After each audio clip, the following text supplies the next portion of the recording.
House in Baltimore, memories of the way we used to be. Back in 1996, I met this guy. He's from Philly, but he's one of the good guys from there because he went to school in Virginia, and we trained him up right here in Baltimore as a member of an off-the-boat Baltimore Ravens 1996 team, a member of the Mean Machine, and teammate of Ray Lewis, here to tell his Ray Lewis stories. And he's got Philadelphia Eagles stories to tell now as he's up there eating good cheesesteaks and getting some good roast pork. We welcome Mike Frederick back on one of my early foils at the barn. You and I knocked back a couple of crab cakes. You know, I still find those old pictures of you and me, man. We were so young and beautiful back then, Freddie.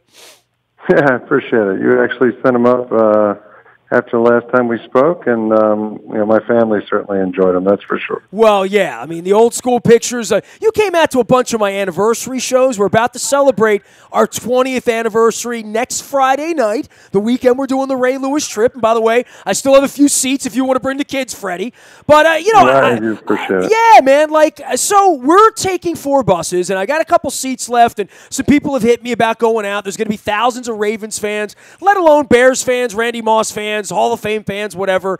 And I think you'll be watching, and your life has moved on, and you're not going to the Hall of Fame, although you're my personal Hall of Fame, along with Mike Flynn and a whole bunch of guys that I have remained friends with all these years later. But, your kids will tug on you next week and say, Dad, you played with Ray Lewis, right? I mean, and your kids probably like football and like all that, and you have a couple of trophies and stories and fun old pictures and all that. But what does it mean to you at this point when you see Ray Lewis next week? I would think that it has a lot of value to every Ravens fan. I would think on the inside, this is the time when you want to bust out those couple of stories you got, right?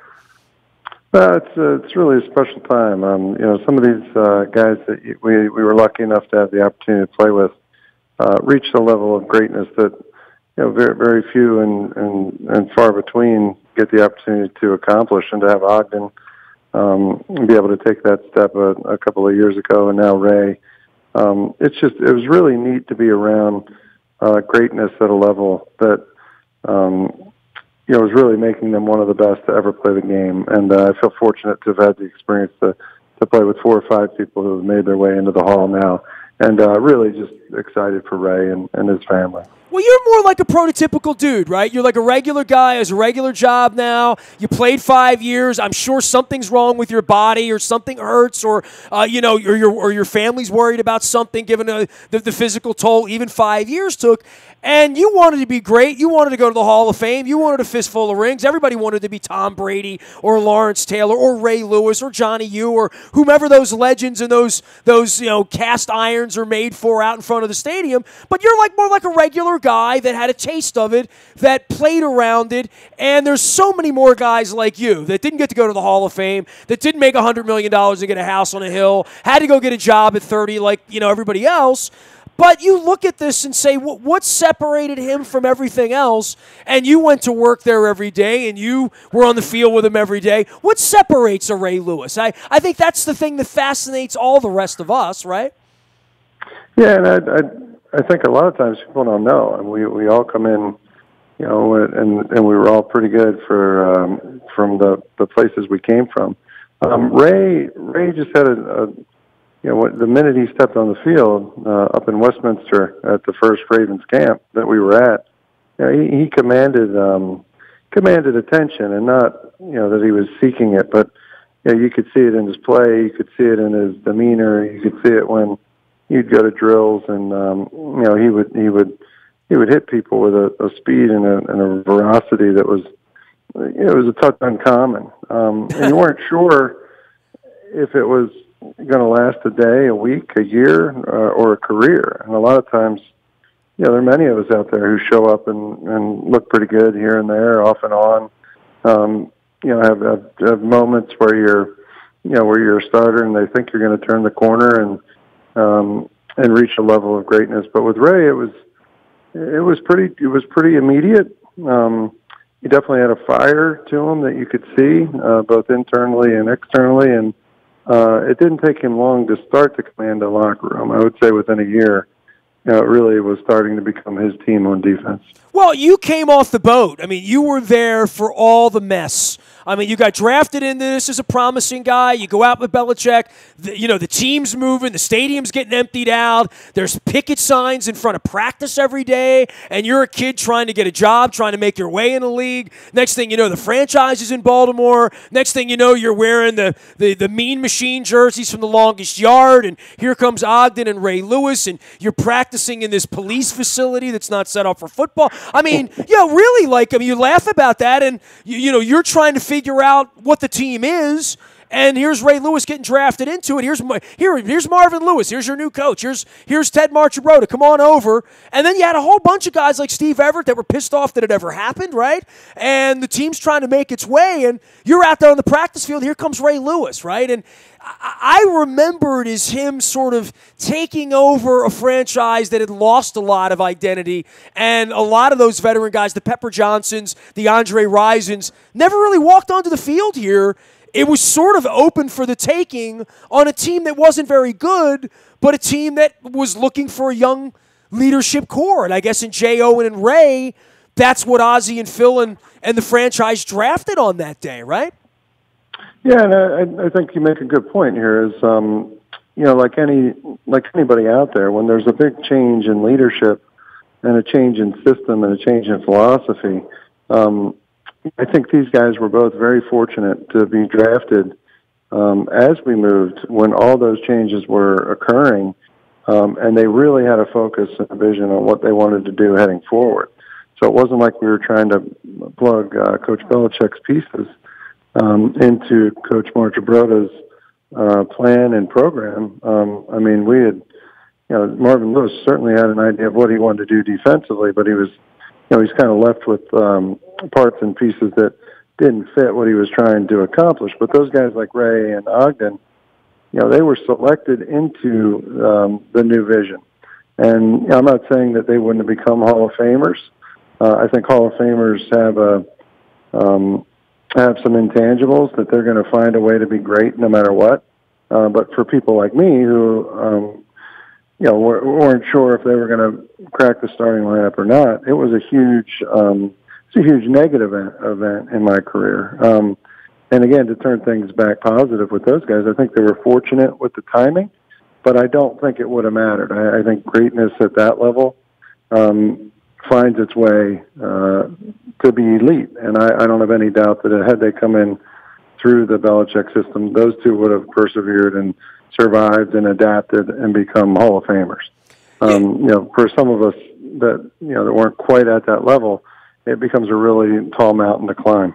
Well, I think as a guy who played in the league, as you have, you would say who was the greatest player you ever played with, and you had a cup of coffee with a couple of franchises after you left with the Jets and the Titans and then the hometown Eagles where you still reside and up there. But, for you to be in those huddles, in those meeting rooms, at the beginning of this thing that would last, till you were 40 years old, he was still playing football out there and still doing it at a high level. The storybook part of this and the movie part of what happened in Atlanta and the after effects for him and his career and everything that happened, and for him to walk off the field in the last game he ever played on 1st and goal from the 1-yard line, 2nd and goal, 3rd and goal, 4th and goal, and to get off the field and win another championship. And no one has said from the Hall of Fame perspective, I'm having a bunch of the writers, who vote on this every year on, there's no box he doesn't check, right? Like it's kind of this storybook thing.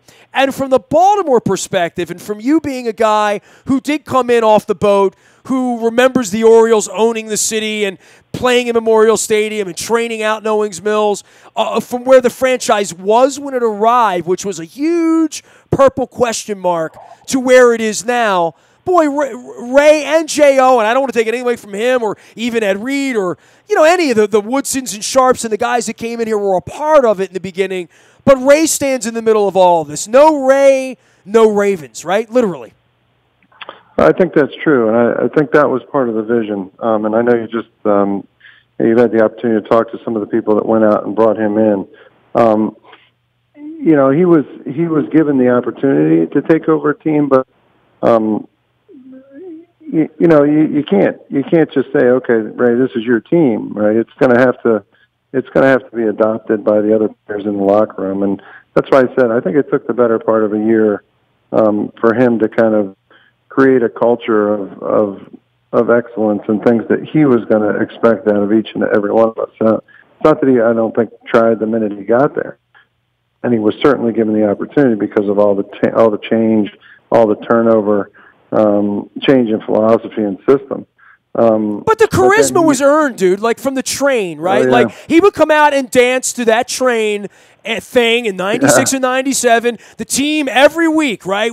Every week we would score 38 and the other team would score 46 or whatever, right? Like there were these wild sort of, whack football games or Canadian, literally. If you go back and see the kind of offense that Vinny put up with Derek Alexander and those numbers, but Ray stole the show. And I remember how offensive it was to everyone at the turn of the century that he had his own song, his own dance, that the franchise would let him do that, and it became part of negotiations and his importance and influence on the franchise and, trying to manage him from an ownership standpoint, going to, sit in the Terps games with Steve. And he was a different cat all the way around, but it really got earned early on with your group of guys that he earned special attention because he went out and picked the ball in game one and scored the touchdown and made the sack and shot the gap and made the big play. And every week I would look at the post-game stats and say 21 tackles, 19. It was otherworldly what he did early on, right? It was, and I think that's where it comes from. I think they gave him the opportunity to kind of make his mark on the team, but I think that's where that's where it builds, and that's where the legends they become real. And the fact that he was able to do it week in and week out and stay healthy and play at such a high level and accept that nothing but the very best from everybody out there with him. Not to mention that he was a terrific motivator of other players, which at times can be hard to do in that league. And he could really get you fired up to go out there and go to battle. So he had all the boxes checked, as you had mentioned, and really the things that were amazing was durability. The fact that he could play at that high a level at such a long time, and then his ability to kind of relate to the fans and the crowd in the stadium, and really add a 12th man element that not everybody can do. I mean, you can wave your hands all you want and ask people to stand up, but there's something when that guy turned to the stands, the people responded, and that's they respond to people that they look at the way they play and they see toughness and they see intensity and they see love and passion for the game and for the city, and then the people will follow. And he was one of the leaders. You make me want to go get my 52 jersey and flop it on. Yeah, back then, if I knew I was going to get fired earlier, I'd have asked him to sign something for me, that's for sure. Mike Frederick joining us here from the city of brotherly love up in Philadelphia, where I might be seeing the Eagles, and I don't mean the Philadelphia, I mean the Eagles, Don Henley, Joe Walsh, Timothy B. Schmidt, those guys, before it's all over with, as well as Billy Joel. What's life like for you? I mean, I know you're out in the private sector, as they say. I mean, you've been out of league almost 2 decades. You got kids. I know I had you on back during the Super Bowl time because your family got excited about the Eagles winning, and I know everybody up there is, that's the good part of football, right? Football really does bring people together at a time, and I guess the knee and all that stuff that brings people apart, but football does bring a community together, and I see that with Philadelphia, and I've seen that happen here twice with championships. Yeah, I think there's a bond that forms, not just with players. I mean, it's a family, and people talk about that. And a lot of times you're spending more time with your teammates than you do your own nuclear family that you grew up with.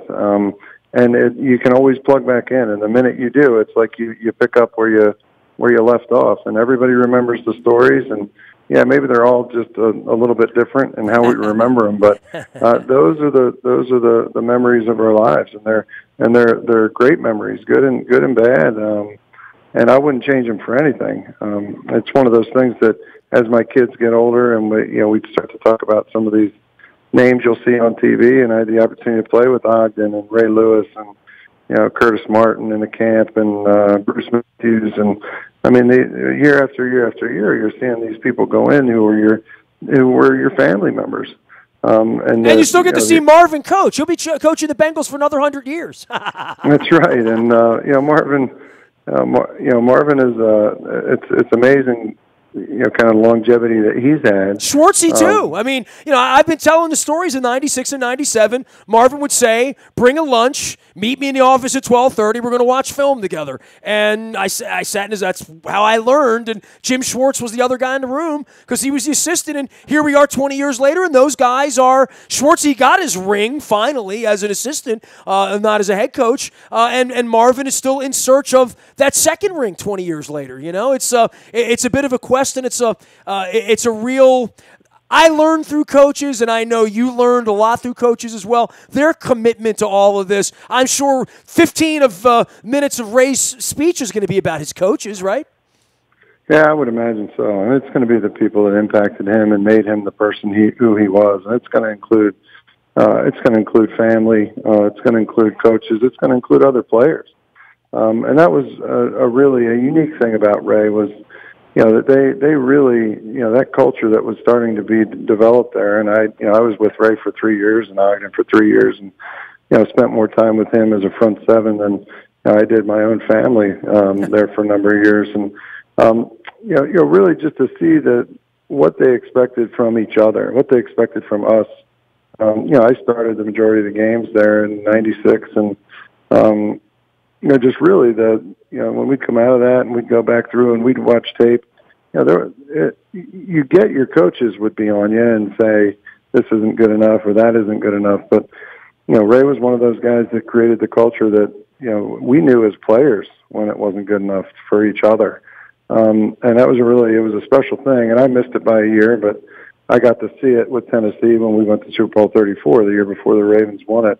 What a special unit can do and come together. And again, those life memories are, man, I wish I was a part of that Baltimore run, but I saw it develop.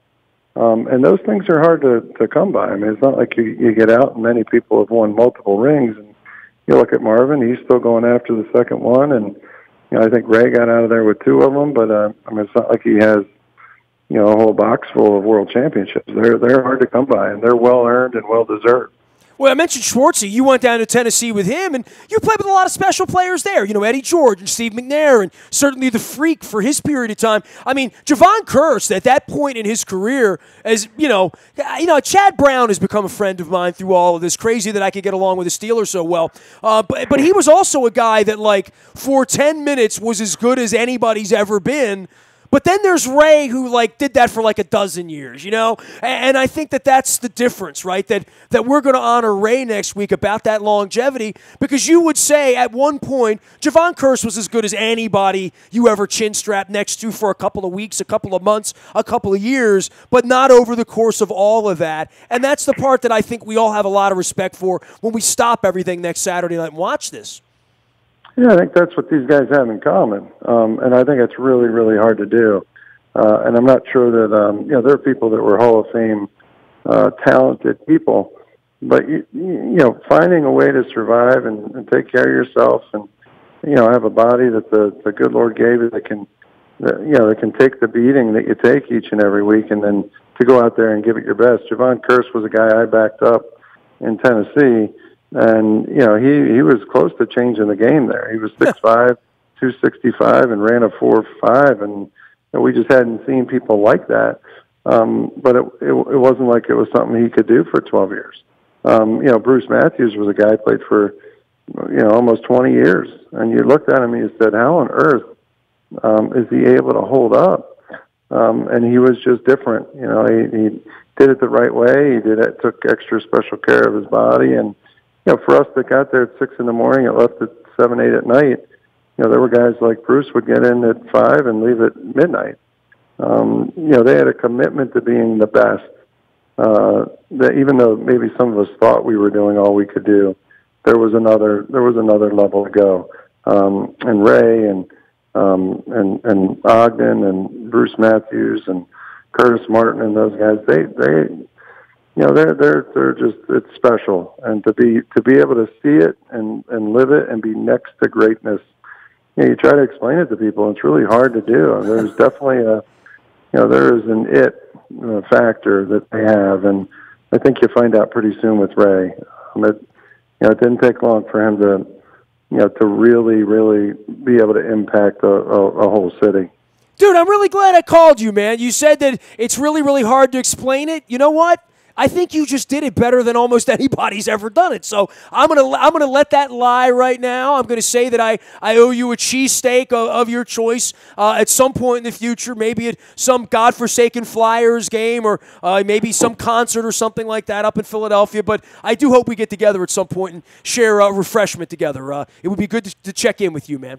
Yeah, anytime. It's always good to hear your voice. It's been fun to watch, kind of how your career has progressed and taken off, and or devolved. 20 years.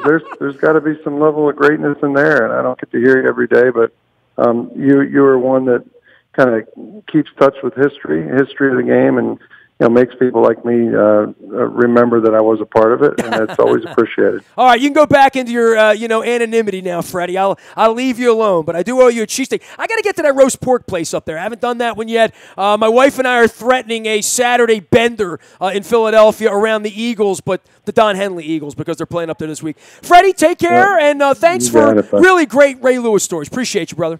You got it. Have a great one. Mike Frederick, you can Google him. He played in the league. Thomas Michael Frederick, born August 6, 1972, former American football defensive end at Virginia. I don't hold that against him since Maryland left the ACC. It's all cool now with the hoo-has down there. Third-round draft pick out of Charlottesville, 1995. Played a couple of years. Ate some crab cakes together, did some radio together, had some fun together. Mike Frederick, you can go Google him. For you kids out there who want to be in touch with the history of the game, he lives up in Philadelphia, but he's one of the good guys up there. He's one of the Rocky Balboas, not one of the creepy Eagles fans. They let me in and out. I get my passport stamp right there at Broad and Passyunk. Nasty at WNST.net is the way to find me. I'm out on Facebook, Twitter, LinkedIn, Snapchat, Instagram. We're going to Canton, Ohio next week with Ray Lewis. I have a handful of seats left on the buses, but they are buses, and once they sell out, they sell out. If you want to join us for the Thursday night game, for Friday, Saturday, we're going to the Rock and Roll Hall of Fame. We're going to the Pro Football Hall of Fame. We're going to the Indians game for Rock and Blast Night, whatever the hell that is. I think it's fireworks, works, and music, which is good. We're going to the Rock and Roll Hall of Fame. We're going to the Ray Lewis induction. We're going to the Pirates game. So we're doing a lot of stuff. Hit me up, nasty at WNST.net. Facebook, Twitter, LinkedIn, Snapchat, Instagram. The Dear Orioles letters are up. More are coming on Zach Britton and Adam Jones this week, as well as Dan Duquette and Buck Showalter. I have them all written. I am strategically releasing them as I am strategically releasing a lot of Ray Lewis stuff, because I have a lot of stuff over the last 20 years with and without Ray Lewis, and stories about Ray Lewis, Hall of Famers and legends. You'll find all of that out in the BuyAToyota.com audio vault. It will be coming on the radio. You'll want to tune in and turn up, but don't tune out, because the Ray Lewis thing should be celebrated, and we're going to do that. So if you want to join us, toss me a note. Nasty at WNST.net. I am Nestor. We are WNST.net, AM 1570, and WNST Towson, Baltimore, and we never stop talking Baltimore sports.